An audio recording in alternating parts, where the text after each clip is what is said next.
अगर आपको वीडियो पसंद आया तो लाइक कीजिए, सब्सक्राइब कीजिए और बेल आइकन को प्रेस करना मत भूलें, जिससे नेक्स्ट वीडियो का नोटिफिकेशन आपको मिलता रहे। 10th क्लास सोशल साइंस में 7th चैप्टर आज हम देखेंगे, आउटकम्स ऑफ डेमोक्रेसी, लोकतंत्र के परिणाम। इसमें हम ये मेन टॉपिक्स जो हमारे रहेंगे चर्चा के इस चैप्टर को समझने के लिए, उसमें देखिए फीचर्स ऑफ डेमोक्रेसी, डेमोक्रेसी क्या है उसके बारे में थोड़ी सी हम बात करें। 9th क्लास से हम पढ़ते आ रहे हैं और ये ऑलमोस्ट हम सिलेबस 10th का भी कंप्लीट करने वाले हैं, लास्ट चैप्टर है। तो इस सब में हमने डेमोक्रेसी के बारे में डिटेल से जानकारी ली है। लोकतंत्र क्या है 9th क्लास से पढ़ते आ रहे हैं, अब इसे हम कंक्लूड करेंगे तो वो हम देखेंगे। और इसमें लास्ट में लोकतंत्र के परिणाम हमें इसमें देखने हैं, यानी क्या रिजल्ट्स निकलते हैं। तो परिणाम जानने के लिए हमें लोकतंत्र का मूल्यांकन करना पड़ेगा। ये ठीक उसी प्रकार है जैसे आप स्टूडेंट का हमें परिणाम जानना है तो क्या करते हैं, आपका मूल्यांकन होगा, आपकी कोई लिखित परीक्षा ली जाएगी, आपका कोई वाइवा लिया जाएगा, आपको कोई प्रोजेक्ट वर्क दिया जाएगा, कोई प्रैक्टिकल वर्क होगा, यानी किसी न किसी मेथड से आपको हम असेसमेंट करेंगे, आपका इवैल्यूएशन करेंगे। तो ऐसे ही हमें लोकतंत्र के परिणाम जानने के लिए उसका हमें मूल्यांकन करना पड़ेगा, तो वो हम देखेंगे। और मूल्यांकन कैसे करेंगे, आउटकम इन वेरियस एस्पेक्ट्स, ये हम कुछ क्षेत्र जिनके तहत ये इसका मूल्यांकन करेंगे। Accountable, responsive and legitimate government, economic growth and development, economic outcome of democracy, reduction of inequality and poverty, accommodation of social diversity, dignity and freedom of the citizens। इस बेस पे हम इसका असेसमेंट करेंगे, यानी these are the parameters, we assess democracy on these parameters. इन मापदंडों के आधार पर हम लोकतंत्र का मूल्यांकन करेंगे, लोकतंत्र कैसा है। तो आइए स्टार्ट करते हैं। अच्छा, इसको शुरू करने से पहले हम चूँकि 9th से पढ़ते आ रहे हैं लोकतंत्र के बारे में, तो हमने ये जान लिया है कि लोकतंत्र सबसे बेहतर है, यानी जितनी भी शासन प्रणालियाँ देश ने देखी हैं, दुनिया ने देखी हैं, उन सब में लोकतंत्र सबसे बेहतर है। Democracy is better.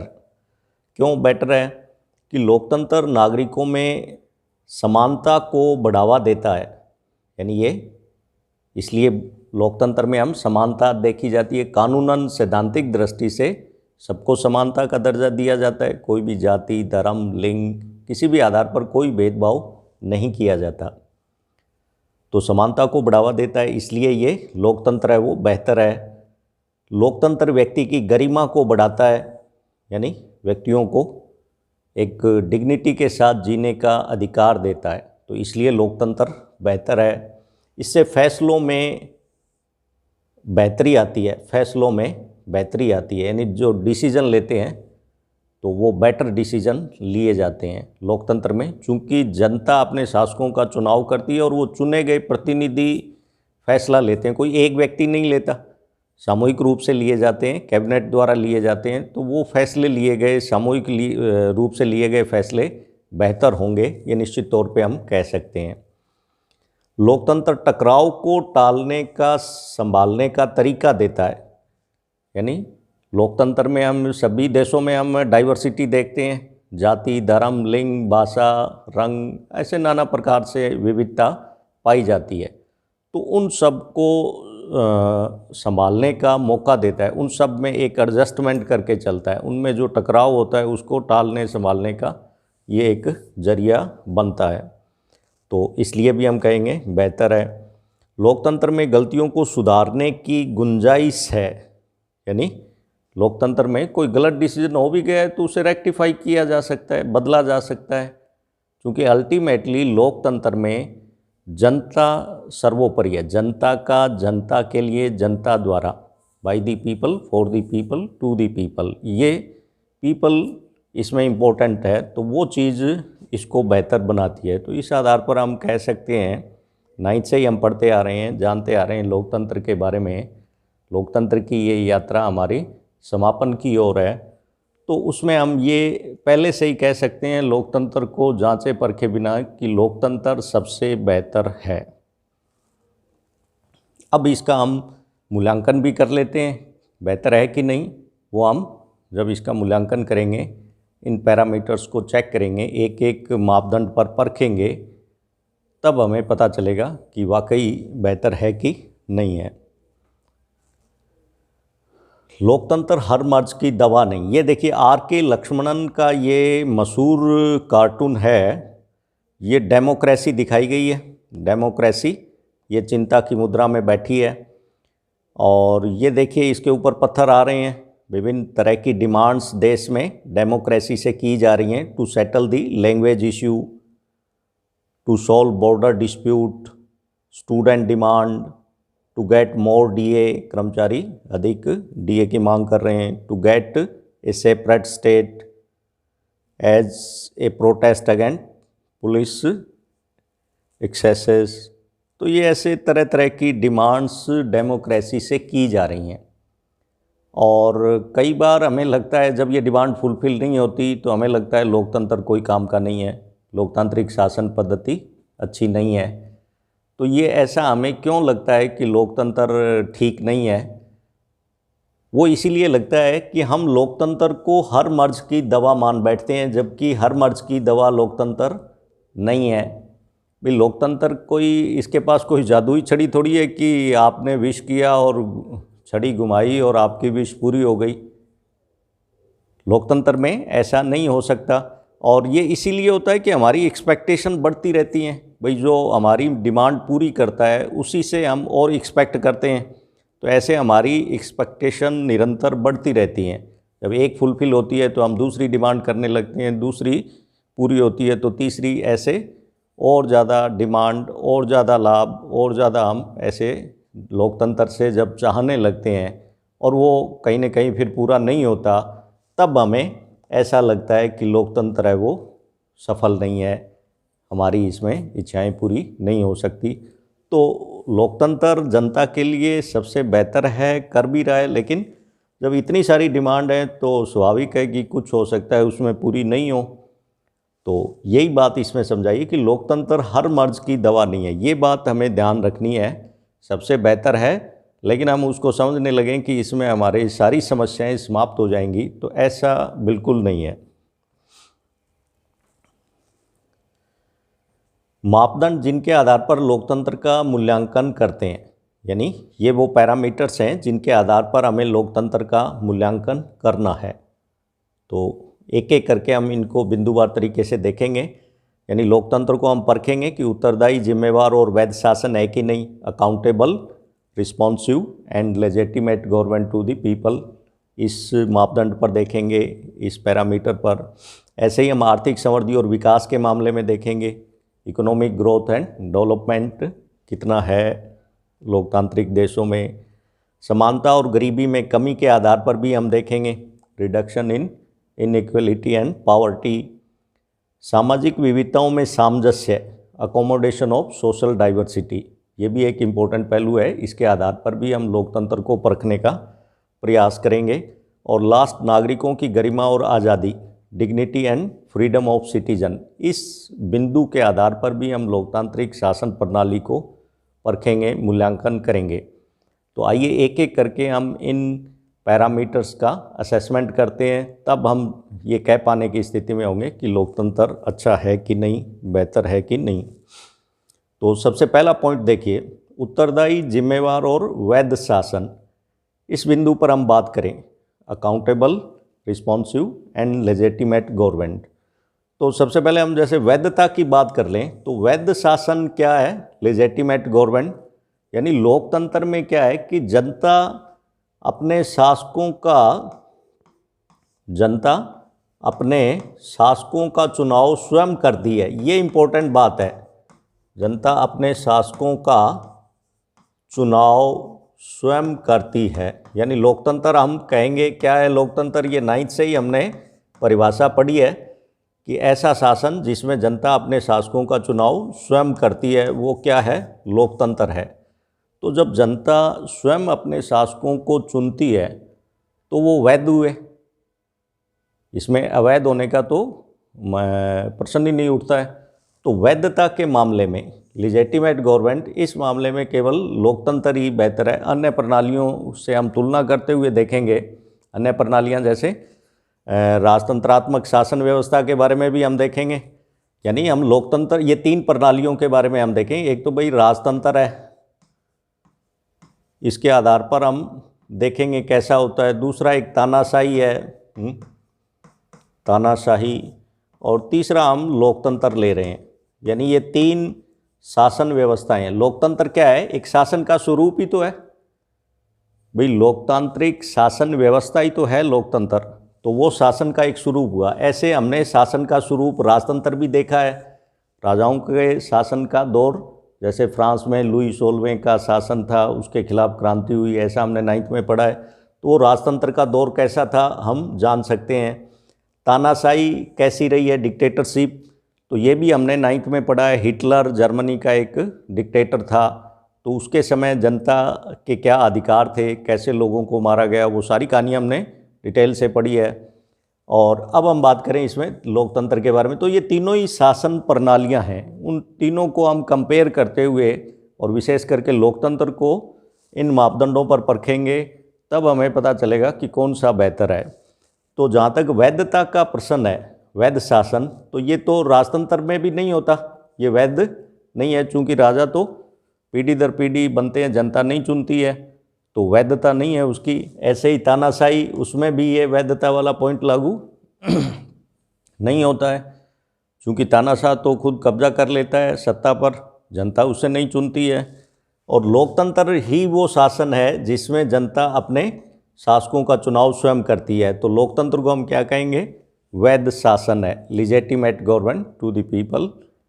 ये वैधता अन्य शासन व्यवस्थाओं में देखने को नहीं मिलती है। तो ये इस बिंदु पर तो सबसे बेहतर हो ही गया, क्योंकि ये तो इसके प्रतिस्पर्धा में ही नहीं है, वैधता है ही नहीं उनकी।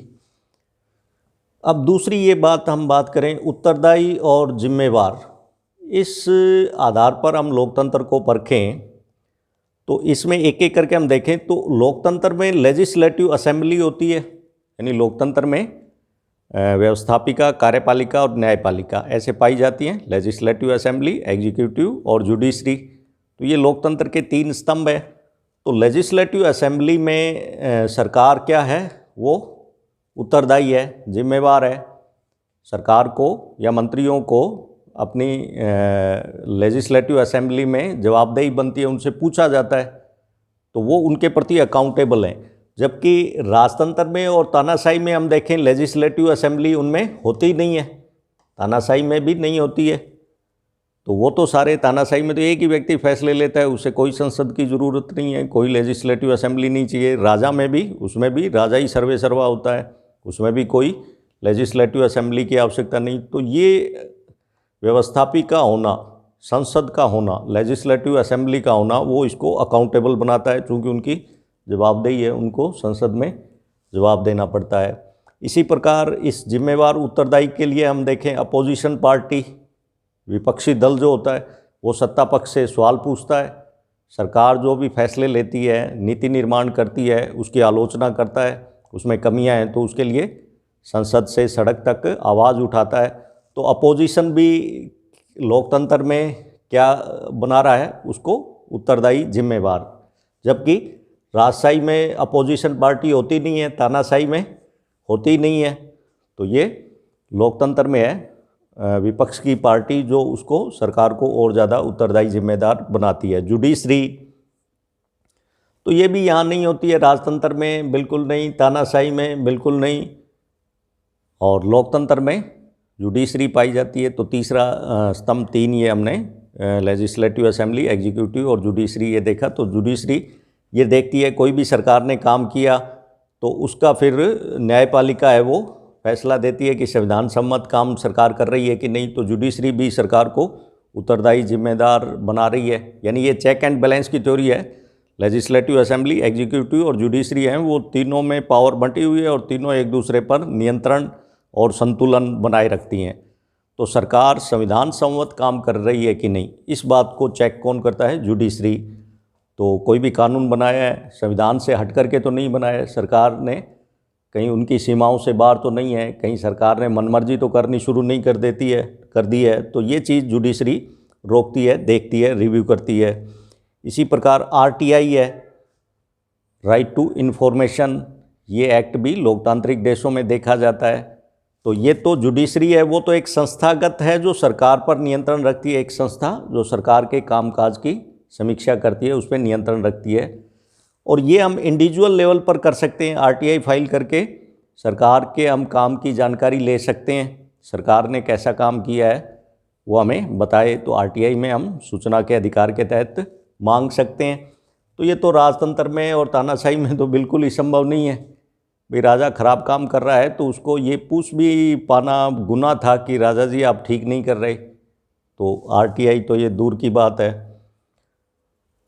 ट्रांसपेरेंसी देखिए, पारदर्शिता, तो पारदर्शिता भी सरकार लोकतांत्रिक सरकारों में देखी जाती है, यानी लोकतांत्रिक सरकारों से ये एक्सपेक्ट किया जाता है कि न केवल वो बेहतर काम करें बल्कि बेहतर काम करते हुए दिखें भी, उसमें इतनी पारदर्शिता ट्रांसपेरेंसी होनी चाहिए। तो इनमें तो है ही नहीं ट्रांसपेरेंसी, तानाशाही में, राजतंत्र में भाई कैसे फैसले लिए गए वो हम नहीं जान सकते। राजशाही में राजा की मर्जी, राजा ने जैसे फैसला लिया ले लिया, तानाशाह की मर्जी, जैसा उसने सोचा वैसा फैसला ले लिया, निर्णय ले लिया। लेकिन सरकार को यहाँ ट्रांसपेरेंसी रखनी पड़ती है लोकतांत्रिक देशों में।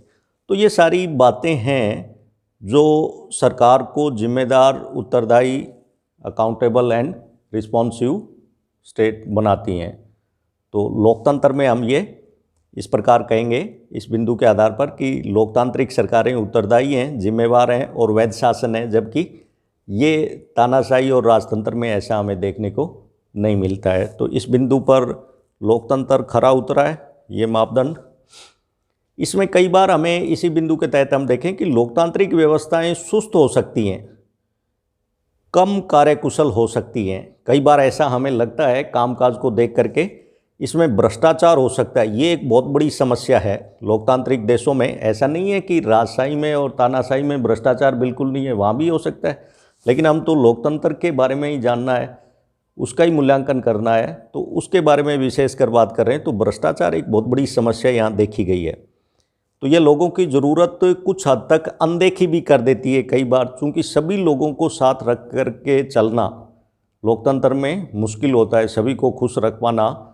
सभी की मांगें इतनी होती हैं, कई बार विरोधाभासी भी हो सकती हैं, एक की मांग मानेंगे तो दूसरा हो सकता है नाराज़ हो जाए, तो ऐसे में कुछ हद तक अनदेखी भी कर सकते हैं।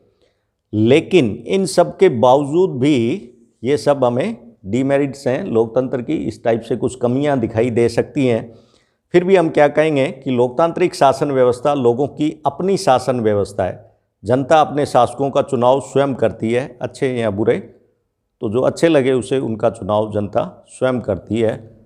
तो ये इन कमियों के बावजूद भी हम कहेंगे कि लोकतंत्र उत्तरदायी है, जिम्मेवार है और वैध शासन है। हालांकि उसमें कुछ कमियां हैं, नो डाउट इनको दूर किया जाना चाहिए, लेकिन इस आधार पर हम इन कमियों को देखते हुए ऐसा नहीं कहेंगे कि लोकतंत्र खारिज करें, नहीं कर सकते। दूसरा पैमाना हम देखें आर्थिक समृद्धि और विकास, इस आधार पर, इस मापदंड पर लोकतंत्र कैसा खरा उतरता है कि नहीं। वही तानाशाही से तुलना करें, राजशाही से तुलना करें, तो एक ये चार्ट दिया गया, इसको देखिए आप ध्यान से। विभिन्न देशों में आर्थिक विकास की दरें दिखाई गई है, ये जीडीपी की 1950 से लेकर के 2000 तक की।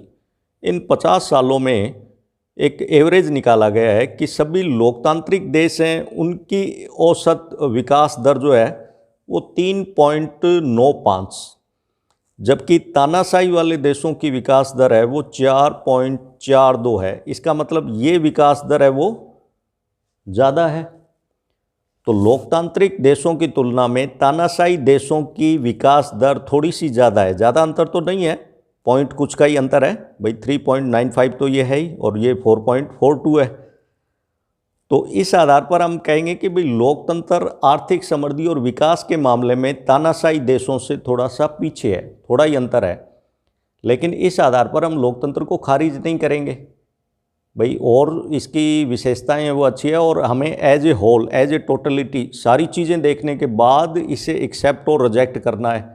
तो केवल एक बिंदु में पीछे हुआ तो इसका मतलब ये नहीं है कि इसमें सारी कमियां हैं या इस आधार पर हम बिल्कुल खारिज कर दें। तो ये चीज़ हमें समझने की है। इसमें भी सुधार होना चाहिए। हालांकि ये आंकड़े थोड़े पुराने हैं, हो सकता है अब 20 साल और हो गए हैं, तो इस दौरान विकास दर हो सकता है और भी बढ़ जाए। और केवल विकास दर इसीलिए कम नहीं है कि वहाँ लोकतांत्रिक शासन प्रणाली है। विकास दर जीडीपी के बहुत से फैक्टर होते हैं, इकोनॉमिक्स में हम पढ़ते हैं भाई देश में जनसंख्या कितनी है, वैश्विक स्थिति क्या है। जैसे कोरोना की स्थिति है तो इसमें जीडीपी बहुत से देशों की माइनस में गई है, हमारी भी यहाँ 23.9 जीडीपी माइनस में गई है पिछले क्वार्टर की। तो ऐसे वैश्विक स्थिति क्या है उसका असर पड़ता है। अन्य देशों से सहयोग कैसा मिल रहा है कि नहीं, उस स्थिति का, सरकार की प्राथमिकताएं क्या हैं। तो बहुत से फैक्टर हैं जो जीडीपी को प्रभावित करते हैं। केवल हम इस आधार पर कह दें कि लोकतांत्रिक शासन व्यवस्था इसलिए जीडीपी कम है, ऐसा नहीं है। और इसमें कम है तो इस आधार पर हम खारिज भी नहीं करेंगे। हमें तो एज ए होल टोटल सारी विशेषताएं देख करके, और तब अच्छा है कि खराब है चयन करना है लोकतंत्र का। तो इसमें थोड़ा सा पीछे है ये, इसमें सुधार की गुंजाइश है अभी भी। ये वही स्टैटिक्स हैं, अगेन चार्ट में दिए गए हैं। तीसरा पॉइंट देखिए, असमानता और गरीबी में कमी, inequality and poverty, reduction in poverty and inequality. इसमें हम देखें तो राजनीतिक समानता है, ये एक लोकतंत्र में पाया जाता है। चूंकि संविधान है लोकतंत्र में, तो उसमें लिखा जाता है भाई जाति, धर्म, लिंग, क्षेत्र, भाषा, किसी भी आधार पे हम कोई भेदभाव नहीं करते। तो सैद्धांतिक दृष्टि से राजनीतिक रूप से सभी नागरिकों को समान माना जाता है। लेकिन कई बार व्यवहार में थोड़ा सा दिक्कत हो सकती है। लेकिन कानूनन समानता है, और दूसरा आर्थिक समानता में सफल नहीं है। ये चीज़ यहाँ कमी दिखाई देती है हमें।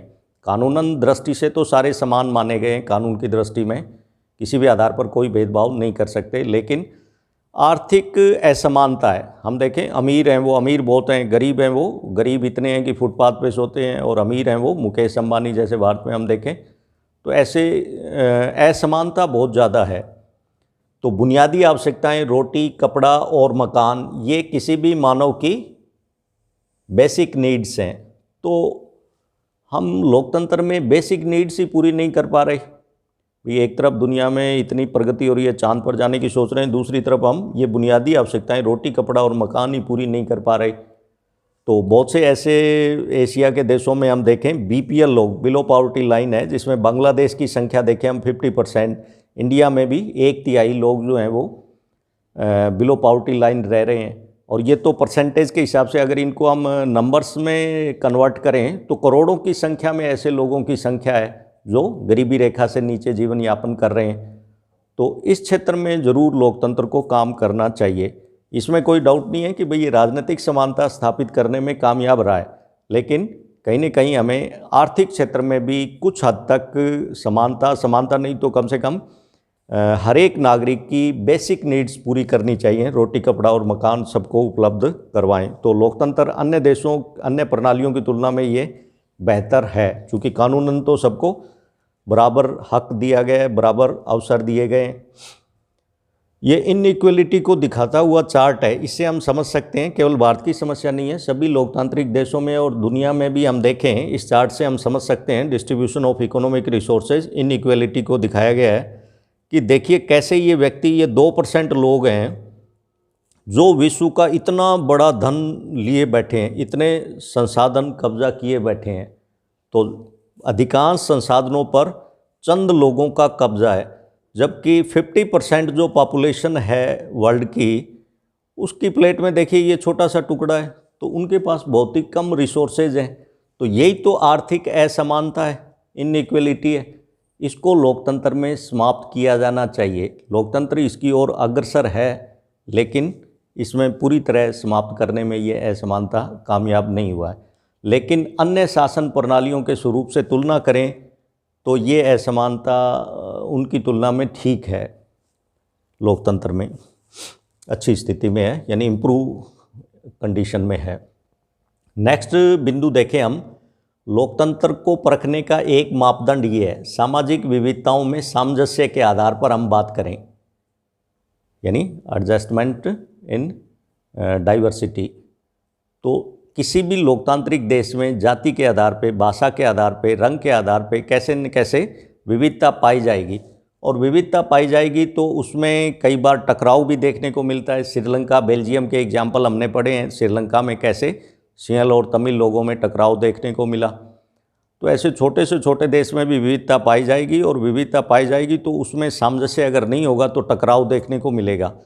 लेकिन विविधता के साथ टकराव को टालने का जो तरीका है वो लोकतंत्र देता है।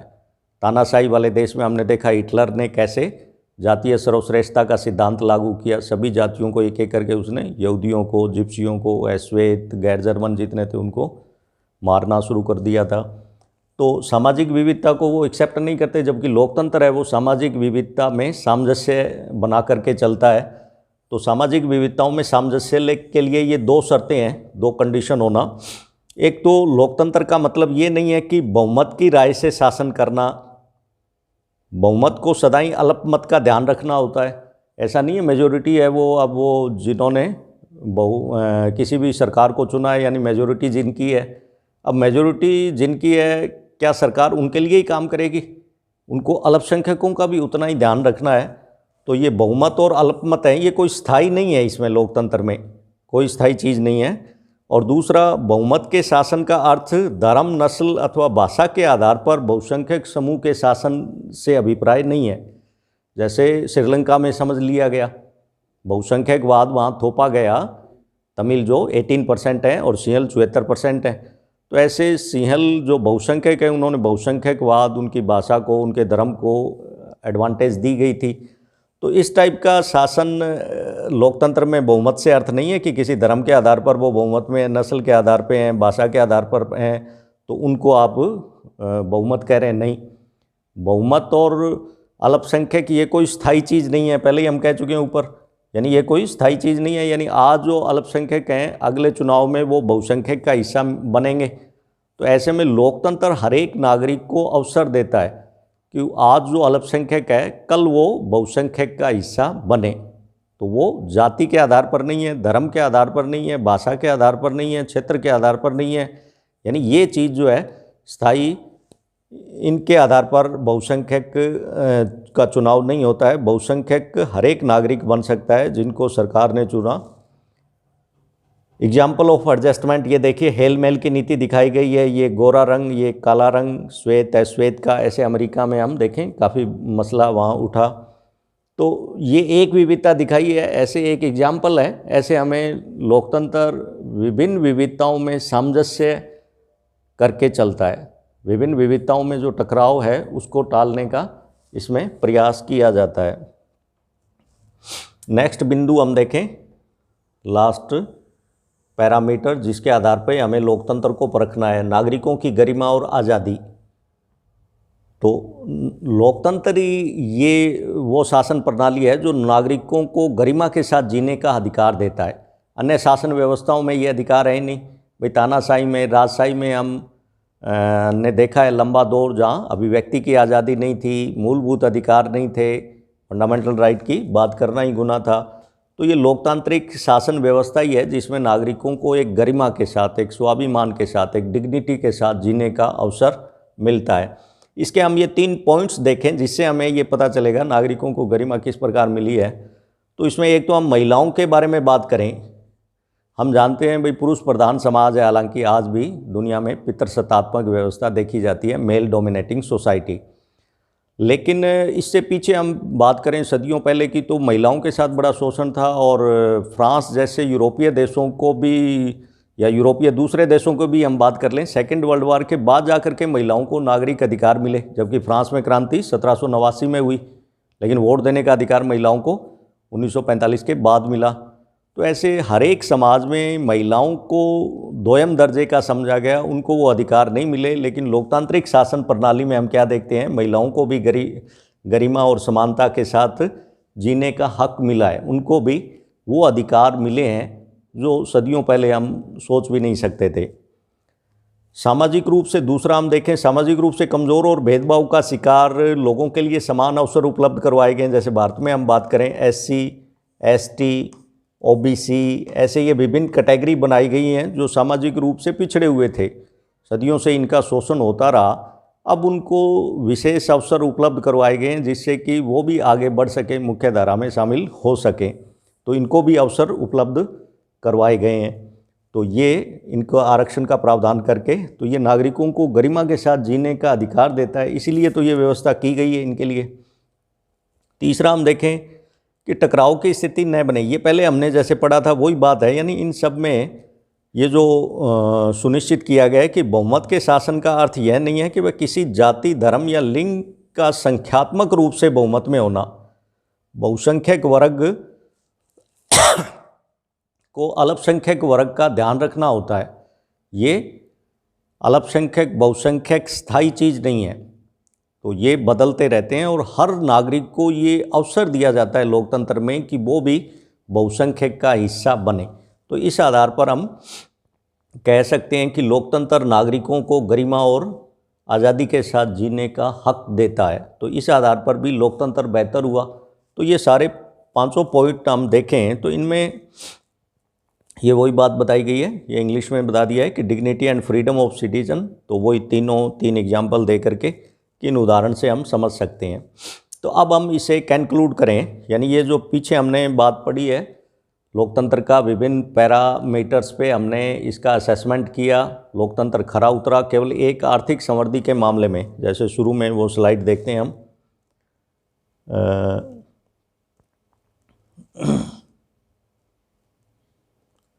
ये देखिए, ये हमने देखा कि भाई उत्तरदायी, जिम्मेवार और वैध शासन, इस पे लोकतंत्र खरा उतरता है। आर्थिक समृद्धि और विकास के मामले में थोड़ा सा पीछे था, तानाशाही वो आगे हैं, तो इसमें थोड़ा सा लोकतंत्र पीछे है। बाकी समानता और गरीबी में कमी, ये ठीक है। असमानता और गरीबी में कमी, असमानता है। और सामाजिक विविधताओं में सामंजस्य की बात है तो लोकतंत्र ही कर पाता है। नागरिकों की गरिमा और आज़ादी, लोकतंत्र बेहतर है। तो 5 पॉइंट में से सिर्फ 1 पॉइंट में लोकतंत्र लैकिंग कर रहा है, तानाशाही से थोड़ा सा पिछड़ा हुआ है, बाकी में ठीक है। तो इस आधार पर हम क्या खारिज कर देंगे लोकतंत्र को? भाई 5 पॉइंट में 4 पॉइंट पे लोकतंत्र खरा उतर रहा है, 1 पॉइंट में वो भी थोड़ा सा पीछे है। इसमें भी अगर नए आंकड़े देखे जाएं तो हो सकता है सुधार हो भी गया हो। तो टोटलिटी में अगर हम देखें, एज ए होल हम अगर डेमोक्रेसी को देखें तो लोकतंत्र अन्य शासन प्रणालियों की तुलना में बेहतर है। तो अब लास्ट में हम इसका निष्कर्ष, कंक्लूजन निकालें कि लोकतंत्र सबसे बेहतर शासन प्रणाली है। लोकतंत्र की एक खासियत है कि इसकी जांच परख और परीक्षा कभी ख़त्म नहीं होती। जैसे ये तो परीक्षा स्कूल में होती है, वो CCE पैटर्न की तरह है, कंटिन्यूअस कॉम्प्रहेंसिव इवेल्युएशन। सतत परीक्षा चलती रहती है, एक ख़त्म हुई तो दूसरी, दूसरी ख़त्म हुई तो तीसरी, ऐसे चलती रहती है। लोगों को जब लोकतंत्र में लाभ मिलना शुरू हो जाता है तो फिर और थोड़ा लाभ, थोड़ा और लाभ, ऐसे आगे से आगे डिमांड बढ़ती रहती हैं। शिकायतों का बने रहना भी लोकतंत्र की सफलता की गवाही देता है। यानी लोग शिकायत भी किसकी कब करेंगे? जब उनकी कुछ पूरी हो रही है डिमांड, तभी तो। किसी की नहीं हो रही तो वो करेगा शिकायत, तो वो भी लोकतंत्र के लिए ठीक है। लोकतंत्र के कामकाज से लोगों का असंतोष जताना लोकतंत्र की सफलता को ही बताता है। तो ये भी कई बार हमें देखने को मिलता है, भाई सरकार से संतुष्ट नहीं है लोग, आंदोलन करने लगते हैं। तो वो आंदोलन भी लोकतंत्र की मजबूती के लिए ज़रूरी हैं, जो लोकतंत्र को बेहतर बनाते हैं और उसके सफल होने की गवाही देते हैं, और नागरिक बनने की गवाही भी देता है प्रजा से। राजतंत्र में तो प्रजा होती थी, कोई अधिकार नहीं थे। लोकतंत्र में नागरिक हैं, उनको अधिकार मिले हुए हैं। तो इस बेस पर हम कहेंगे हमने पूरा विभिन्न मापदंड के आधार पर लोकतंत्र का मूल्यांकन किया। मूल्यांकन करके हमने जाना लोकतंत्र के परिणाम, और हम कह पाने की स्थिति में हैं कि लोकतंत्र सबसे बेहतर है।